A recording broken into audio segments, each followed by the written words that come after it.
작품은 상품을 부러워하지 않는다. 이것이 오늘 말씀의 주제입니다. 오늘 본문은 아가서입니다.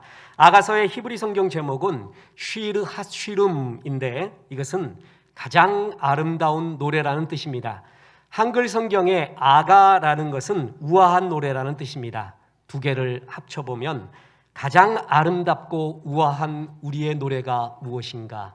그것은 사랑입니다. 아가서는 사랑에 대한 예찬서입니다. 아가서는 이스라엘 왕 솔로몬과 술람미 여인의 사랑 이야기를 그린 거지만 거기서 그치지 않고 이것은 하나님과 인간의 사랑의 이야기를 은유적으로 표현한 하나님의 말씀입니다. 지극히 작은 자인 산골짜기에서 소장농의 딸인 술람미 여인을 솔로몬 왕이 사랑하였습니다. 지극히 작은 자인 우리를 그리고 죄에 빠진 우리를 사랑하신 하나님의 이야기, 바로 그것이 아가서의 말씀입니다. 오늘 말씀은 두 가지의 의미가 있습니다. 첫째는 세상은 나를 상품 취급한다라는 것입니다. 술람미 여인은 에브라임 지역 산골짜기에서 포도원 소장농의 딸입니다. 몸을 가꿀 여유도 없었고 피부는 햇볕에 그을려 거무스레합니다. 그런데 어느 날 솔로몬 왕이 그곳을 지나다가 그 여인을 보고 데이트를 신청하고 마침내 사랑에 빠진 사랑의 이야기, 그것이 아가서 있는데 이 솔로몬 사랑했던 술람미 여인에 대한 객관적인 묘사를, 성경의 묘사를 한번 보시기 바랍니다. 오늘 본문 아가서 1장 5절 6절에 보면 예루살렘 딸들아 내가 비록 거무나 아름다우니 게달의 장막 같을지라도 솔로몬의 휘장가도 같구나. 내가 햇볕에 쬐어서 거무스름할지라도 흘겨보지 말 것은 내 어머니의 아들들이 나에게 노하여 포도원 지기로 삼았습니다. 나의 포도원을 내가 지키지 못하였구나. 검다. 그리고 게달의 장막 같다. 검은 염소의 털로 만든 보잘것없는 장막, 그게 게달의 장막이거든요. 게달의 장막 같다. 햇볕에 쬐어서 거무스름하다. 그리고 나는 포도원지기 소장농의 딸이다. 그것이 술람미 여인에 대한 객관적인 이야기입니다. 여러분, 이 이야기를 들었어요. 그리고 여러분이 이런 사람을 만났습니다. 그리고 내 아들이 그를 사랑했대요. 그럼 뭐라고 하겠습니까? 벌써 마음 가운데 등급을 매깁니다. 그 여인은 몇 등급 정도 된다. 우리 솔직히 말해봅시다. 아멘이라는 것은 진실이라는 뜻이거든요. 하나님 앞에 진실한 거예요. 우리는 벌써 그런 생각을 해요. 그죠? 사람을 등급을 매기고 상품화시키고, 술람미 여인을 객관적으로 세상적인 관점으로 보면 낮은 등급의 보잘것없는 사람, 그 모습으로 우리는 바라봅니다. 그런데 솔로몬은 왕인데 그를 사랑한 것입니다. 세상은 어쩔 수 없이, 세상의 가치관은, 마귀는 우리를 두 가지로 봅니다. 하나는 상품처럼 보고요, 데이터처럼 봅니다. 우리는 어쩔 수 없이 그 속에 휘말려 있습니다. 미국의 가수 신디 로퍼가 1984년에 불러서 히트를 일으킨 노래가 있는데 Money changes everything. 돈이면 뭐든지 바꿀 수 있다. 정말 그것이 현실화되고 있지 않습니까? 하버드 대학의 철학 교수인 마이클 샌들이 돈으로 살 수 없는 것들이라고 쓰면서 그 서문에 뭐라고 썼냐면은 세상에는 돈으로 살 수 없는 것들이 있다. 하지만 요즘에는 그리 많이 남아있지 않다. 거의 다 살 수 있다는 얘기입니다. 돈으로 살 수 없는 것도 돈으로 환산해서 살 수 있고 팔 수도 있다고 여기는 가치관. 세상의 거의 모든 것, 인간이 소중하다고 여기는 모든 것은 상품화되고 계량화되고 수량화되고 나 또한 몇 등급 얼마짜리 상품화로 취급당하고 나도 그렇게 여기고 있는 형편입니다. 실제로 샌들 교수는 돈으로 살 수 없는 것들에서 실례를 들고 있습니다. 예를 들어 멸종 위기에 놓인 검은 코뿔소를 사냥한 권리 15만 달러, 신체의 일부를 임대하여 상업용 광고를 게재하기 777달러, 인도의 여성 대리모 서비스 6,250달러. 멸종 위기에 놓인 검은 코뿔소를 사냥할 권리를 살 수 있고 팔 수 있다는 것은 코끼리, 멸종 위기의 코뿔소의 생명을 돈으로 팔고 살 수 있다는 얘기죠. 생명을 내가 돈 내고 환산해서 거두어 갈 수 있다는 얘기입니다. 이 얘기는 코뿔소뿐만이 아니라 다른 생명으로 확대되고 심지어는 사람에게까지 확대되는 것입니다. 계약서를 씁니다. 돈을 못 갚아요? 장기라도 팔아라. 여러분 이때 장기 두고 바둑 두고 할 때 그게 장기가 아닌 거 아시죠? 인간의 몸도 가격으로 계산됩니다. 제가 어느 날 어느 소설을 볼 때 깜짝 놀란 거, 사람이요 3천만 원 주십시오. 3천만 원 주면 이 세상에 없는 존재로 만들어주겠대요. 사람의 목숨도 숫자로, 돈으로 환산될 수 있는 그런 시대입니다. 그런데 이것이 지금 시대만의 이야기냐? 그렇지 않습니다. 요한계시록에 보면 요한계시록의 예언 중에도 말세에 가난한 사람을 팔고 산대요. 심지어는 구약의 아모스 시대에도 그랬습니다. 보세요. 아모스 2장 6절. 여호와께서 이와 같이 말씀하시되 이스라엘의 서너 가지 죄로 말미암아 내가 그 벌을 돌이키지 아니하리니 이는 그들이 은을 받고 의인을 팔며 신 한 켤레를 받고 가난한 자를 팔며 사람을 팔고 삽니다. 지금 이야기도 아니라 옛날부터 하나님을 떠난 우리 인간들은 끝없이 사람까지도 상품처럼 취급하는 그런 세상에서 살고 있습니다. 사도행전 8장에 보면 시몬 마구스라는 마술사가 나옵니다. 이 마술사는 사마리아 성에서요 나름 행색을 하면서 가짜 마술로서 사람들한테 인기를 끌고 돈도 얻고 갓파더, 대부라는 칭호까지 얻을 정도로 대단한 사람이었습니다. 그 사마리아 성에 사도들이 나타납니다. 그리고 진짜 하나님의 성령의 기적을 일으킵니다. 프로는 프로를 알아보는 거 아시죠? 선수는 선수를 알아봐요. 가짜는 진짜를 알아봅니다. 내가 하는 거는 가짜야. 그런데 쟤네들은 진짜구나라는 걸 알아서 어떻게 했는지 아십니까? 진짜 앞에 고개를 숙이고 무릎을 꿇고 은혜를 구해야 되는데 그러지 않고 진짜 기적을 행하는 사도들 앞에 가서 성령의 능력을 돈으로 살려고 합니다. 내가 돈 좀 줄 테니까 성령의 능력을 달라고 해요. 절대 팔고 살 수 없는 게 성령의 능력 아닙니까? 그런데 그것까지도 돈으로 살려고 하는 세상, 한층 더 나가서 마귀가 예수님을 상품화시키려고 합니다. 예수님이 40일간의 금식, 광야 기간에서 금식했습니다. 배가 고팠습니다. 마귀가 나타나서 돌을 떡으로 만들래요. 배고프니까 떡 만들어 먹어. 그 얘기가 아닙니다. 그 앞에 마귀가 뭐라고 말했냐면 네가 하나님의 아들이거든 돌을 들어 떡을 만들라. 더 쉽게 이야기할까요? 하나님의 아들인 증거를 보여라 나한테. 그 증거는 돌을 떡으로 만들면 내가 하나님의 아들로 인정해 줄게. 그 얘기예요. 예수님의 절대적인 하나님의 아들의 절대성을 상대화시키는 겁니다. 상품화시키는 것입니다. 이러이러한 것을 할 때 하나님의 아들이라고 말하는 거예요. 예수님은 거기에 넘어가지 않습니다. 다시 말합니다. 예수님이 돌을 들어 떡으로 만들어도 하나님의 아들이고요. 안 만들어도 하나님의 아들입니다. 우리의 기도를 들어줘도 하나님의 아들이고요. 우리의 기도를 들어주지 않아도 하나님의 아들입니다. 그것은 예수님은 상품이 아닙니다. 절대적인 누가 어떤 행동, 그가 하고 있는 행동과 능력으로 봐서 하나님의 아들이냐 아니냐를 판단하는 게 아닙니다. 만약에 어떤 능력을 보고 판단한다면 그것은 예수님을 상품 취급하는 것입니다. 세상은 전부 이렇게 말해야 편하나 봅니다. 그래서 우리도 어느덧 거기에 익숙해집니다.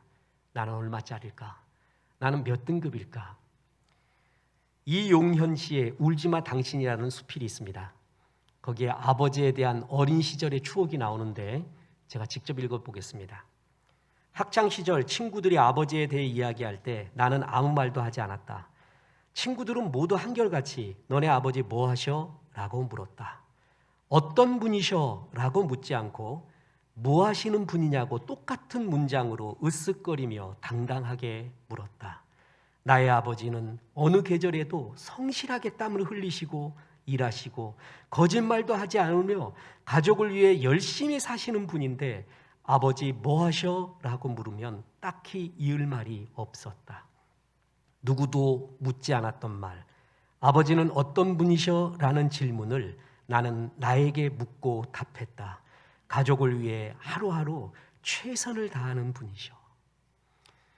우리 아버지 이렇게 훌륭하거든요.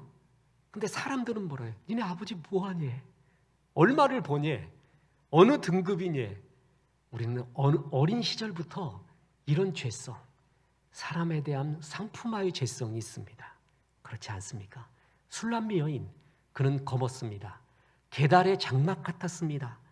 햇볕에 쬐에서 거무스름했습니다.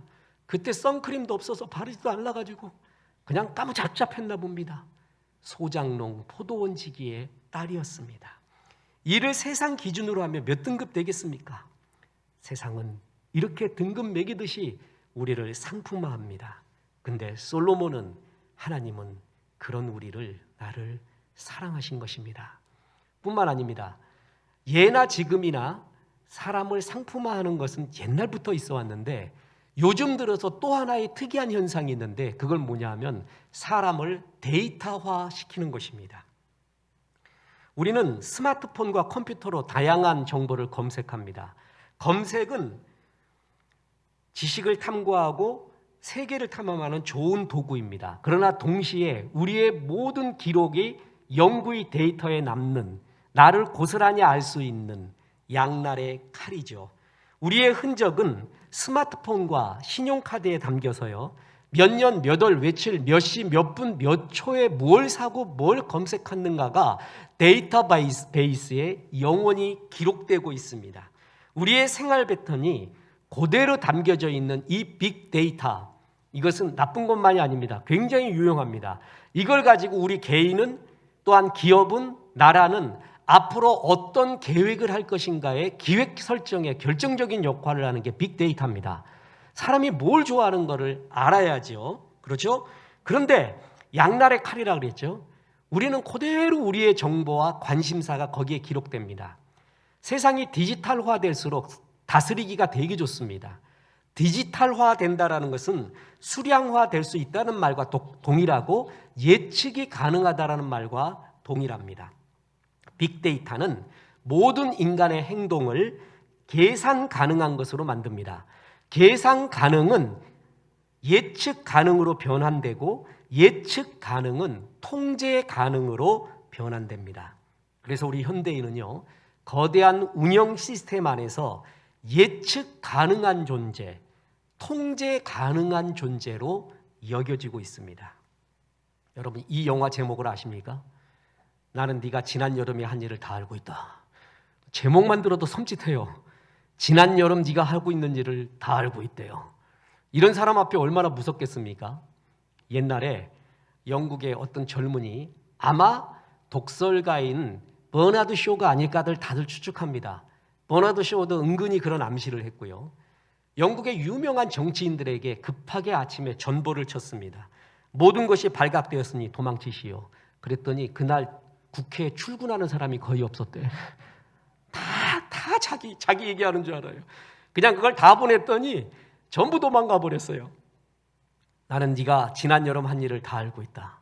어떤 놈인지 다 알고 있다. 얼마나 무서워요? 나는 당신의 모든 걸 알 수 있다. 이게 빅데이터입니다. 빅데이터가 우리에게 하는 말입니다. 네가 뭘 썼고 무슨 관심이 있고 어떤 생각을 하고 있는지 나는 당신을 다 알고 있다. 거부할 수 없는 세상입니다. 그래서 그 유명한 유발 노아 하라리가 호모 데우스에서 이제 세계의 종교, 3대 종교는 없어지고 하나의 종교로 통일될 건데 그 통일되는 종교의 이름이 뭐냐면 데이터교라고 말했습니다. 옥스퍼드 대학의 인터넷 연구소의 빅토르 마이어 쉔버거 교수는 자본주의의 3대 흐름을 말했는데 처음에 제조 자본주의, 그 다음에 금융 자본주의, 지금이 데이터 캐피탈리즘, 데이터 자본주의라고 합니다. 유발 하라리는 여기서 한층 더 강한 표현을 쓴 게 뭐냐면 지금 세계는 데이터교가 지배하는 세상이다. 그래서 증거를 듭니다. 세계 인터넷을 이용하는 인구 수가 30억 명이 넘었습니다. 갈수록 늘어나고 있습니다. 데이터교라고 불리울 만합니다. 세상 어디도 30억 이상의 신도를 가진 사람들 없습니다. 목사님 그냥 검색할 뿐인데요. 그게 아니라 신도인 이유가 있습니다. 우리가 어느 지역에 가서 뭘 먹을까? 주유소는 어디 있지? 내 올해 휴가는 어디서 보내지?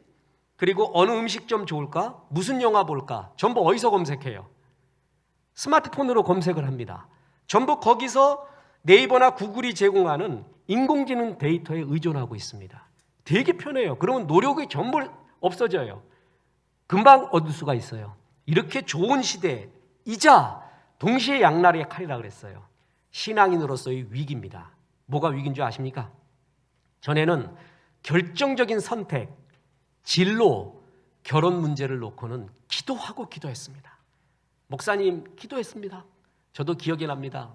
처자는 데리고 오지 않고 그 처자의 사진만 갖고 와갖고 어떻습니까? 그래. 내가 사진만 봐서 어떻게 하냐 이걸. 만나보고 대화도 해보고 신앙이 어쩐지도 알아야지 사진만 갖고 와갖고 어떠냐. 안수해달래요. 그래서 내가 사진 놓고 안수한 적도 있다니까 내가. 그렇게 기도하고 기도했습니다. 그게 순박한 신앙이었습니다. 요즘 기도 안 합니다. 네이버를 통해 포털 사이트를 통해 자기에게 맞는 진로는 뭔가, 자기에게 맞는 배우자는 뭔가, 나는 어떤 선택을 해야 되는가, 구글이나 페이스북, 빅데이터의 정보에 의존하는 경우가 있습니다. 기도하지 않고 정보에 의존해요. 그죠? 그래서 데이터 교라는 거예요. 다시 말합니다. 데이터는 정말 좋은 겁니다. 데이터를 성도는 정말 잘 활용해야 됩니다. 오늘 이명석 집사님 또 일부에서도 동일한 기도를 해듯이 뭐냐면 이사갈 지파처럼 시세를 알아야 됩니다. 시대가 어떤 걸 알아야 되고 이스라엘은 그 가운데 행할 바를 안다 그랬어요. 올라타는 법을 알아야 돼요. 우리는 말하고 경주를 못해요. 대신에 말을 지배할 수 있는 건 말에 올라타면 활용할 수 있어요. 빅데이터 너무나 좋은 겁니다. 신앙으로 또한 우리의 달려갈 길에 활용할 수 있는 너무나 좋은 길이 있어요. 거기에 이런 점을 우리가 경계해야 되는구나 라는 것을 항상 마음에 품어야 됩니다. 기도하지 않고 데이터에 의존해요. 그것은 하나님을 무시합니다. 이런 말이 있습니다. 검색되지 않는 것은 존재하지 않는 것이다. 무서운 말입니다. 빅데이터가 말하는 겁니다. 여기서 홍길동을 검색해 봤어요? 우리 교회 집사님을 딱 검색해 봤어요. 백승덕라기가 쳤는데 안 나와요. 없는 사람이에요. 그게 검색자의 입장에서는 검색을 했는데 안 나오잖아요. 그러면 존재하지 않는 겁니다. 그거를 데이터에서 또 뭐라고 말하냐면 노이즈라고 말하더구만. 쓸모 있는 존재가 아니라 쓸모 없는 존재, 신호가 아닌 소음과 같은 노이즈라는 존재라는 거예요. 자, 보세요. 나라는 존재는 우주잖아요. 내가 여기에 있잖아요. 우주를 안고 우주를 포함하고 살고 있잖아요. 나를 상품화시켜서 몇 등급 그리고 데이터로 활용해서 너는 어느 데이터에 속해 라고 취급당하고 있는 형편. 사람은 이제 세계의 빅데이터를 돌리는 알고리즘 속에 하나의 데이터로 취급당하고 있는, 어쩔 수 없이 인간의 존엄성이 이렇게 무너지고 있는 겁니다. 묻겠습니다. 술람미 여인, 그러면 데이터에 어디에 속하겠어요? 술람미 여인 그러면 몇 등급 되겠습니까? 우리가 제일 우울할 때가 뭔지 아십니까? 바로 이럴 때입니다. 바로 이것을 느껴질 때입니다. 잘 활용하고 주님의 은혜 가운데 활용을 해야 되는데 가장 좋은 것도 마귀는 이렇게 살짝 꼬아버립니다. 그래서 신앙을 떠나게 만들어요. 우리는 이런 현실에 살고 있거든요. 자, 이런 가운데 오늘의 말씀의 결론이자 중요한 두 번째 의미가 있습니다. 하나님은 우리를 최고의 걸작품이라고 합니다. 오늘 본문을 다시 보십시오. 아가서 4장 7절입니다. 나의 사랑, 너는 어여쁘고 아무 흠이 없구나. 여러분, 이 구절에 어느 말씀에 피리 꽂힙니까? 이거 말도 안 되는 소리야 라고 딱 느껴지죠? 어느 구절이 그래요? 흠이 없구나. 어떻게 흠이 없는 사람이 있습니까? 근데 하나님은 술람미 여인을 가리켜 너는 흠이 없대요. 이건 우리를 향한 말이라 그랬죠? 내가 나를 알잖아요. 근데 하나님이 나보고 말합니다. 너는 흠이 없구나. 말 듣기가 황송해 죽겠어요. 보십시오. 살아있는 것은 다 흠이 있습니다. 옥에도 티가 있고요. 장미에도 가시가 있습니다. 영어에서 아름다움을 나타내는 뷰티에도 T가 있잖아. T 없는 게 없단 말이에요. 아담 타락 이후로 흠이 없는 인간은 없습니다. 의인은 없나니 뭐라고요? 하나도 없습니다. 하나도. 특히 하나님을 떠난 우리 인간은 흠이 없는 게 아니라 아예 흠 덩어리입니다. 생각하는 것, 말하는 것, 순간순간에 우리 흠이 나오잖아요. 그죠? 그런데 주님이 뭐라고요? 너는 아무 흠이 없구나. 술람미 여인은 세상적인 평가의 기준으로 보면 흠이 너무나 많습니다. 그런데 주님이 흠이 없다니요? 아가서에 이런 구절이 몇 구절 더 있습니다. 보세요. 아가서 5장 16절에 입은 심히 달콤하니 그 전체가 사랑스럽구나. 전체가 사랑스럽대요. 여러분, 아내 중에, 남편 중에 전체가 아름다워요? 장점이 있잖아요. 그리고 단점이 있어요, 없어요? 있지. 있는 게 아니라 많아. 그런데 전체가 아름답대요. 뿐만 아닙니다. 아가서 6장 9절에 내 비둘기, 내 완전한 자는 하나뿐이로구나. 자기 아내 보고 완전한 자래. 아무튼 어떻게 이런 구절이 나와요? 이게 이 세상 최고 거짓말이지. 너는 흠이 없구나. 전체가 사랑스럽구나. 너는 완전하구나. 이건 미친 사랑의 노래입니다. 이건 미쳤습니다. 이건 세상에 없습니다. 주의 사랑. 주의 사랑으로 눈을 보니까 나를 그렇게 봐주는 것입니다.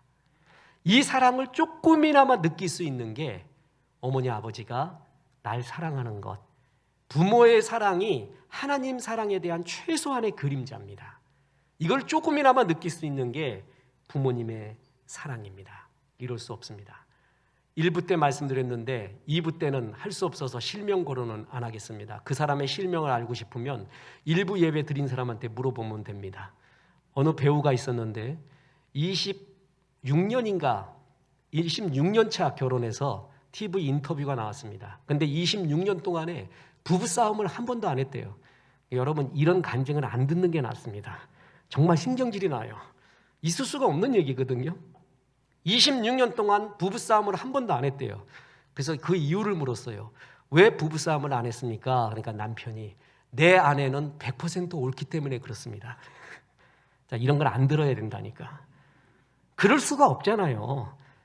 그럼 여러분, 그 얘기를 듣고 그 아내가 존경스러워요? 그렇게 말하는 남편이 존경스러워요? 당연히 알죠. 알거든요. 아내도 알아요. 내가 100% 완전한 사람이 아니라는 것. 너무 흠이 많다는 것. 근데 남편이 그렇게 봐줍니다. 그래서 부부싸움 안 하고 당신이 다 옳대요.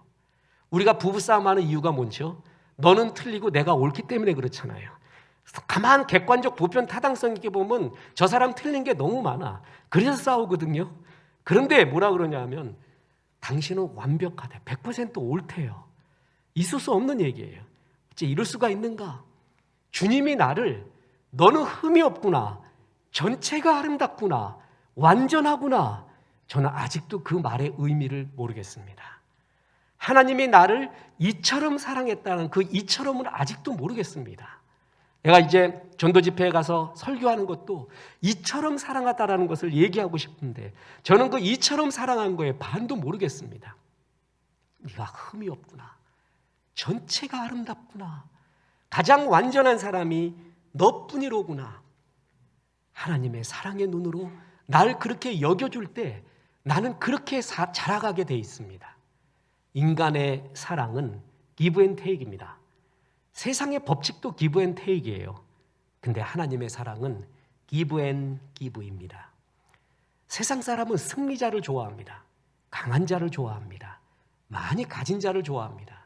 그러나 하나님의 사랑은 누추한 자, 낮고 헐한 자, 세상으로 별 가치가 없어 보이는 사람을 그토록 애정을 품고 사랑하세요.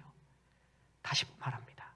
술람미 여인이 객관적으로 왕의 이 지독한 사랑, 흠이 없다고 말할 정도의 사랑, 완벽하다, 완전하다고, 전체가 사랑스럽다고 말할 만한 그런 말을 들을 사람입니까? 술람미 여인이 알 거예요. 나는 아니라고. 이런 사랑을 받을 때 우리는 황공할 것입니다.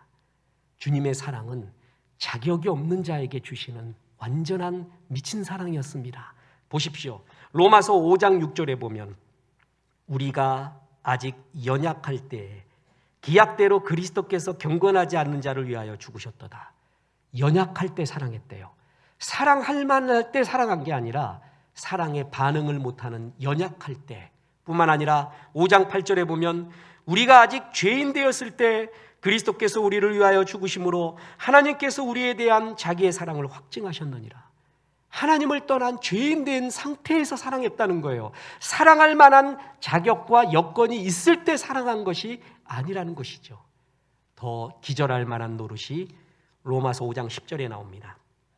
곧 우리가 원수 되었을 때 그의 아들의 죽으심으로 말미암아 하나님과 화목하게 되었은즉 원수 되었습니다. 나 싫다고 갔습니다. 원수 따라 갔습니다. 그때 사랑했대요. 이해할 수 없는 사랑입니다. 자격이 없는 자를 사랑하신 것입니다. 이런 사람 나타나 봐요. 우리는 당장 말할 겁니다. 그대 너 님이라는 글자에 점 하나 찍으면 남 되는 거 알지? 바로 끝이야. 이렇게 말할 수 있는 것이었는데 원수 되었을 때 사랑했다. 이 사랑은 성령의 은혜로 합니다. 말로 설명이 안 됩니다. 성령의 은혜로 네가 흠이 없구나 하는 흠 많은 나를 여겨주는 그 사랑이 정말 느껴지면 저는 이런 것이 진짜 성령의 은혜라고 봅니다. 내 삶은 정말 변할 것입니다. 우리는 불교적 영향이 많습니다. 불교의 심층 구조에 보면 원인과 결과를 말합니다. 지금 이 생에서 원인을 못 찾으면 전생에까지 갑니다. 원인을 찾아요. 그래서 이런 결과가 나왔다는 거예요. 근데 세상에 원인이 없는 게 있습니다. 사랑이에요. 하나님의 사랑은 원인이 없습니다. 너의 이러이러한 것 때문에 사랑한다는 것이 아니에요. 이해할 수 없는 주의 사랑. 너는 흠이 없구나. 정말 이렇게 여겨준다고 생각해 보세요. 그 사랑을 받는 사람은 정말 변하게 되어 있습니다. 중요한 결론을 말씀드립니다. 작품은 상품을 부러워하지 않습니다. 상품은 상품을 부러워합니다. 상품의 세계는 넘버원의 세계예요. 넘버원 외에는 전부 부럽습니다. 상품끼리 전부 부러워해요. 더 새 것이 나타나면 부러워합니다. 상품은 넘버원을 추구합니다. 넘버원은 행복한가? 넘버원이 뺏길까 봐 노심초사합니다. 그러나 작품은 상품을 부러워하지 않습니다. 작품은 다른 작품도 부러워하지 않습니다. 그 작품을 축복해 줍니다. 그리고 내 작품을 감사합니다. 기뻐하고 내 역할을 다 합니다. 하나님은 너는 넘버원을 추구하지 말고 only one.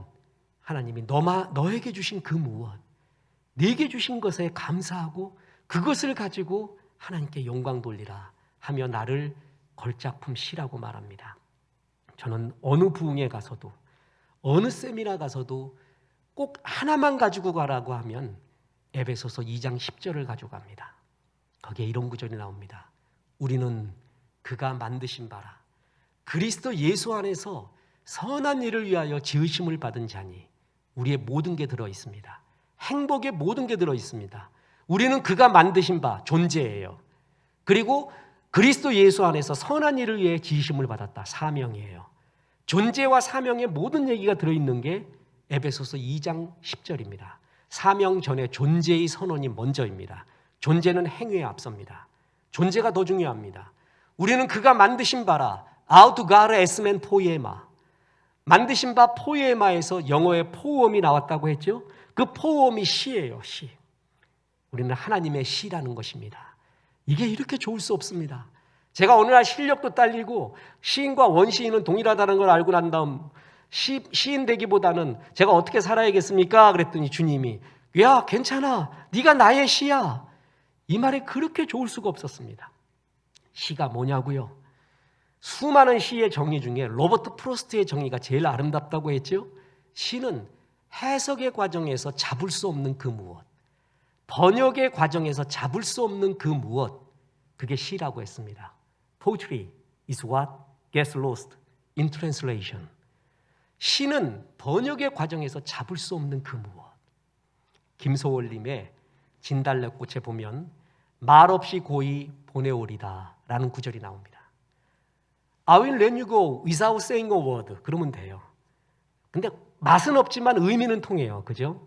그런데 이런 구절이 나옵니다. 살며시 지려 밟고 가옵소서.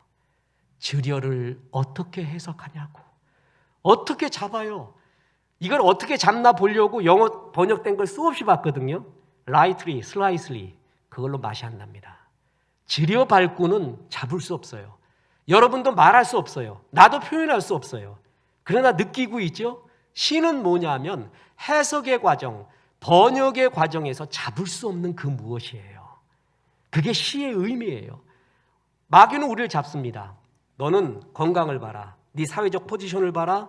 네 돈을 봐라. 네 백그라운드를 봐라. 너는 몇 등급이야. 이렇게 쉽게 말해버립니다. 우리는 그렇게 쉽게 해석되어지는 존재, 잡을 수 있는 존재, 데이터화되고 상품화될 수 있는 존재가 아니라는 것이 성경의 존재의 선언입니다. 넌 잡을 수 없어. 그런 걸로 해석될 수 있는 존재가 아니야. 그건 네가 갖고 있는 10개, 100개 중에 10개에 불과하고 90개는 더 큰 가능성으로 남아있어. 10개의 초라함 때문에 90개의 가능성을 무시해서는 절대 안 됩니다. 특히 우리는 자녀 교육에 있어서 애를 상품처럼 봐가지고 돈 잘 벌 놈, 못 벌 놈 나누고 얘는 잘 나갈 놈, 못 나갈 놈 이걸 나눠서 자녀를 본다면 최고로 불행한 애 아니겠어요? 가정에서만큼은 나를 최고의 흠없는 존재, 완전한 사랑의 존재, 모든 것을 부모의 사랑을 다 받는 존재를 할 때 얘가 얼마나 강해지겠습니까? 다시 말합니다. 부러워하면 지는 거다라는 말이 있습니다. 상품끼리는 부러워합니다. 근데 작품은 부러워하지 않습니다. 시편 49편 20절에 존귀하나 깨닫지 못하는 사람은 멸망하는 짐승 같도다 그랬습니다. 우리는 존귀한 존재입니다. 하나님의 걸작품입니다. 그러나 그걸 깨닫지 못하는 자, 그렇지 않다고 여기며 사는 자, 주께서 나를 존귀한 작품으로 만들었음에도 불구하고 그렇지 못하다고 깨닫고 사는 자, 그는 멸망하는 짐승과 같도다. 마귀가 우리를 멸망시키려면 간단합니다. 존귀한 존재인 것을 무너뜨려 보면 돼요. 나를 상품화시키면 돼요. 데이터화시키고 등급화시키면 돼요. 거기서 지면 안 됩니다. 하나님은 아가서 통해서 자격 없는 나에게 흠이 없다, 완전하다, 네 전체가 아름답다 그렇게 말해주고 있습니다. 하버드 대학의 교수였던 독일의 신학자 폴 틸리히 믿음이 뭐냐? 그는 한 단어로 말했습니다. The courage to be, 존재의 용기라고 했습니다. 저는 이것을 누군가 좀 번역했으면 좋겠습니다 하고 2년 전인가 설교를 했어요. 그때 문자를 받았습니다. 목사님 이미 번역됐습니다. 그래서 보니까 진짜 번역돼 있어요. 번역된 걸 봐도 그렇게 은혜스러워요. 믿음은 뭐냐 하면 존재에서 나오는, 존재의 확신에서 나오는 용기라는 거예요. 내가 누구인지 아는 것에 대한 용기, 나는 사랑받는 존재라는 그곳에서 나오는 용기, 그게 믿음이라는 거예요. 그 믿음 가진 자가 용기가 있고 담대해집니다. 사람은요 원래 까칠하거든요. 근데 부드러워질 때가 있어요. 사랑을 받을 때 부드러워집니다. 내가 사랑받는 존재구나 하는 확신 속에 날카로움이 없어집니다. 여유가 있어지고요. 유머가 넘쳐납니다. 특히 사랑받는 존재의 최고의 장점 중에 하나가 위기 극복 능력이 강해요. 그리고 대인관계가 좋아요. 사랑받지 못하는 사람은 평상시에는 괜찮은데요. 위기만 오면 확 무너집니다. 말도 거칠어지고요. 생각도 지옥으로 금방 떨어져요. 허둥지둥거려요. 그러나 확실한 사랑을 받고 있는 존재라는 확신 속에 위기관리 능력, 상황 극복 능력이 굉장히 강합니다. 그리고 여유가 있고 대인관계가 좋아요. 그런 사람의 특징이 또 뭐죠? 사람들의 사랑을 받게 됩니다. 사랑을 받는 확신이 다른 사람의 사랑을 더욱더 끌어옵니다. 기초공사를 보면 그 건물이 몇 층으로 지어질까를 알 수 있습니다. 여러분 코엑스 건너편 지금 아직도 파고 있는 거 아세요? 2년 동안 땅 파고 있습니다. 그거 지금 어떻게 될 건가 미리 판단이 됩니다. 기초공사 보면 어떤 건물이 세워질까를 알거든요. 사람에게도 기초공사가 있어요. 사람의 기초를 보면 저 사람이 어떻게 살 것인가가 느껴집니다. 사람의 기초가 뭔지 아세요? 사랑의 확신입니다. 저 사람이 사랑의 확신이 있는가? 사랑받고 있다는 것에 대한 확신이 있는가? 그게 없을 때 정서가 불안합니다. 그리고 쫓깁니다. 위험합니다. 엉뚱한 것에 중독합니다. 사랑받는 자는 여유가 있습니다. 웃음이 있습니다. 위기 극복이 있어요. 그리고 대인관계가 참 좋아집니다. 짐 콜린스의 그 유명한 책 좋은 기업을 넘어 위대한 기업으로. 그런데 그 뒤에 나온 책이 있습니다. 라젠드라 시소디어의 위대한 기업을 넘어 사랑받는 기업으로. 지금은 위대한 기업 갖고 안 된다는 거예요. 사랑받는 기업. 현대를 이해하는, 현대의 달려갈 길을 이해하는 핵심 키워드 6가지 중에 하나가 ESG 경영입니다. 언젠가 설교했죠. ESG 경영을 한마디로 표현하라, 한 문장으로 표현하라 그러면 사랑받는 기업이 되라, 바로 그겁니다. 기업은 스토리가 있어야 돼요. 그리고 사랑받아야 돼요. 사람은 이야기를 좋아해요. 그 사랑받을 만한 이야기가 있느냐? 그거를 자꾸 물고 넘어진다는 거예요. 아이들도 부모와 함께 있으면 기가 삽니다. 댕댕이도 부모 품에 있으면은요, 기가 살아서 막 짖어댑니다. 이것이 풀어놓으면 꼼짝도 못하는 것이. 그냥 제 엄마 아빠 품에 있으면은 자기 세상인 것 같고 막 짖어대고 기가 삽니다. 부모의 사랑의 훈련. 부모의 최고의 훈련은 널 정말 사랑한다 라는 것을 뼛속 깊게 심어주는 거예요. 내가 이 사랑받고 있다라는 존재의 용기가 나는 상품이 아니라는 것, 가정에서라도 교회에서라도 그걸 느낄 때 얼마나 좋습니까? 끝으로 말씀드립니다. 자신감과 자존감은 다릅니다. 자신감은요, 훈련의 산물입니다. 열심히 노력한 사람은 자신감이 있습니다. 예를 들어서 열심히 공부하는 사람이 있어요. 이 사람이 인터뷰할 때 늘 하는 말이죠. 공부가 제일 쉬웠어요. 그냥 때려주고 싶은 사람. 공부가 제일 쉬웠대요. 근데 거짓말 아니에요. 공부가 제일 쉬운 거예요. 얘는 열심히 했거든요. 이런 애들은 시험 볼 날을 기다려요. 시험아, 한번 와봐라. 내가 못 쓰나? 선생님, 저 구석에서 한번 내보십시오. 어떤 어려운 문제도 내보십시오. 나 할 말 하거든요. 충분히 했거든요. 얘들 자신감 있어요. 운동하는 애들도 그래요. 세미나를 많이 인도하고 또 머리에 든 게 많은 사람은 질문하십시오 그래요. 그 질문을 즐겨요. 어떤 질문을 해봐라. 그 질문 하나를 할 때 5초 동안에 논문 하나를 얘기해줘요. 엑기스를 말해주면서 야, 내가 모르는 것도 질문할까? 대결을 해봐요. 그렇게 재미가 있어요. 자신감은 훈련에서 나와요. 자기에게서 나오는 거예요. 자기 훈련에서. 그런데 자존감은 다릅니다. 자존감은 하나님의 사랑을 받으면서 나오는 거예요. 자기에게서 나오는 게 아니라 신분에게서 나오는 거예요. 하나님의 아들이라고 하는 신분에서 나오는 용기, 그게 바로 자존감입니다. 보십시오. 자신감이 있지만 자존감이 없는 애가 있어요. 공부 되게 잘해요. 운동도 잘해요. 실력이 있어요. 근데 얘가 부모로부터 사랑받지 못해요. 사람으로부터도 사랑받지 못해요. 다른 것으로부터도 사랑받지 못해요. 그걸 자기가 알아요. 이 사람은 자신감, 일에 대한 자신감은 있지만 자존감이 없어집니다. 늘 불안합니다.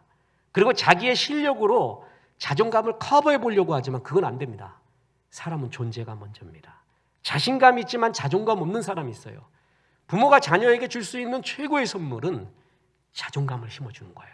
그럴 때 자신감이 생길 수 있는 근원이 거기서 나오게 됩니다. 이런 유머가 있습니다.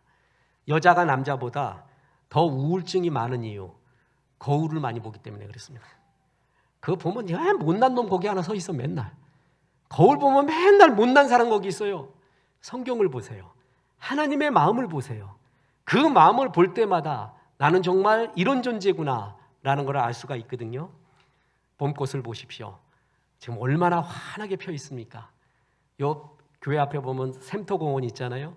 이제 철쭉이 아주 무너지게 피어 있습니다. 나 거기서 지금 나라를 위해 큰일 하고 있습니다. 꼭 내가 담배꽁초 3개 이상 주워요. 거기서. 왜 거기서 담배를 피냐고. 철쭉 보고 좋다고 피어대고 있어요. 거기 좀 지나가려고 하는데 화염 연기 때문에 그냥 앞을 가려가지고 가기가 괴로워요. 꽃내음 좀 맡으려고 했는데 담배꽁초 줬습니다. 꽃들이 얼굴이 다 환해요. 이유가 뭔지 아세요? 꽃은 하늘을 바라보고 방긋 웃고 있기 때문에 그렇습니다. 근심하지 않습니다. 꽃들은 자기가 작품이라는 거 알아요. 그리고 내 순서가 요번에 필 때지 너 먼저 폈니? 요번엔 나야. 야, 이제 철쭉 지나? 이제 장미 차례지. 이거에 대해서 시샘하지 않습니다. 자기의 순서를 알아요. 자기의 길을 알아요. 내게 주신 길을 알아요. 그대로 피면 되는 것이에요. 얼마나 멋집니까? 꽃은 근심하지 않습니다. 꽃은 자기가 하나님의 작품이라는 거 알고 즐거워합니다. 이럴 때 세상을 이길 수 있는 힘이 있습니다. 저 사람이 얼굴에 환히 하나님의 작품인 것을, 사랑받는 것을 얼굴에 환히 비춰보십시오. 그게 최고의 능력입니다. 마귀는 우리를 끝없이 상품화합니다. 데이터화합니다. 그래서 술람미 여인을 완전히 슬랭 여인으로 만들어버립니다. 꼼짝 못하게 만들어요. 근데 솔로몬은 그를 높여줍니다. 심지어는 흠이 없다고 말합니다. 완벽하다고 말합니다. 전체가 아름답다고 말합니다. 복음은 굿뉴스, 좋은 이야기입니다. 나를 살리는 이야기입니다. 살리는 이야기를 많이 들으십시오. 날 사랑한다는 말을 많이 들으십시오.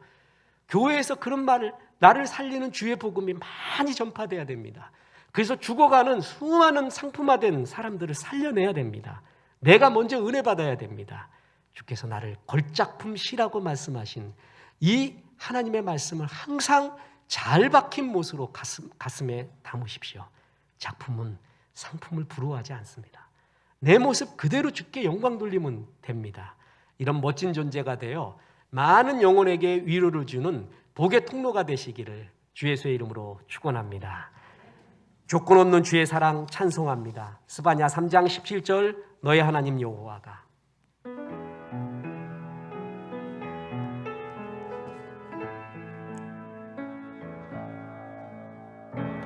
너의 하나님 여호와가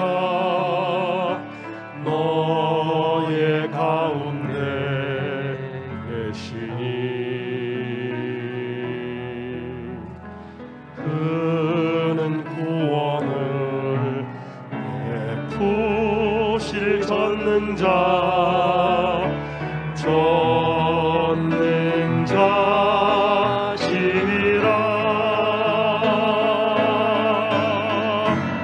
그가 너로 인하여 기쁨을 이기지 못하시며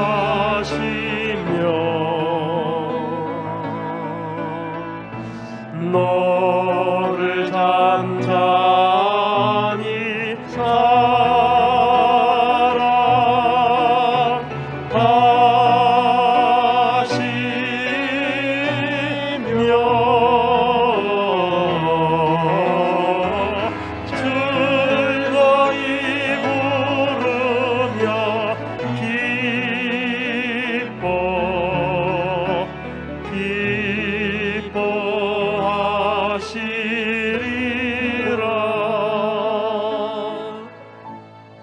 이제는 우리 구주 예수 그리스도의 은혜와 하나님의 크신 사랑과 성령님, 주님의 조건 없는 하나님 하늘 같은 사랑, 그 사랑을 마음에 품으라 말씀하심이 이 말씀에 아멘 하며 하나님의 걸작품 시로 살아가기로 기도한 성도들에게 함께 하셔서 이제부터 끝날까지 크신 영광 받으시옵기를 우리 구주 예수 그리스도 이름으로 축원하옵나이다.